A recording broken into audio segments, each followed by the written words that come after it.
Pretty much the only explanation for why it was taking so long is there's a long wait list, and what they do takes time, and they didn't have enough, workers in there to really go through it. Patterson White is not alone. Every year in the United States, thousands of college students struggle with their mental health. According to the American College Health Association, almost 3/4 of students in 2021 reported moderate to severe psychological distress. In fact, Mental Health America ranked Mississippi 25th out of 51 states in terms of prevalence of mental illness and access to care. Experts view Mississippi as a mental health desert, with 540 people to one mental health professional. This, in part, trickles down to college campuses in the state. College is a stressful time period for many because it is a significant life change. Students are exposed to a world without parental control and a world where they are in control of their own fates. However, this newfound freedom can be overwhelming. Students at the University of Southern Mississippi are among those struggling to adapt to their new world. With tight class schedules and managing both professional and interpersonal relationships, the expectations for students today are high. Students such as Brooke Anderson and Trey Baldwin are among those who struggle with these issues. I would definitely say probably feeling like I wasn't good enough for my academics, especially being a biomedical major trying to go to medical school.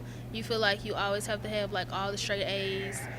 All the GPAs have to matter because we have to depend on 2 GPAs. So always making sure that it's nothing less than perfect can be very, very hard.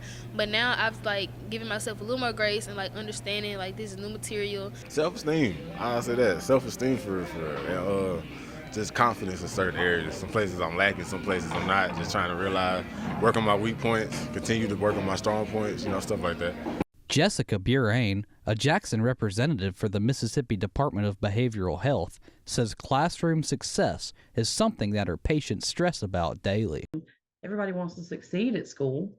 You want to do your best, specifically certain, I would say, fields. Start like social work, for example. Certain colleges don't even allow you to have a C. You're out of the program. USM senior Ariana Walker can attest to this. She says her mental health is a daily struggle. But towards the beginning of the day, I definitely have my depressive swings, and I've been feeling my anxiety again. There was a time where I was really didn't let anything bother me, but it's starting to come back. Compared to different universities around the state, USM counseling services is simply inferior. Currently, USM has 5 counselors and 4 staff members for 14,133 students.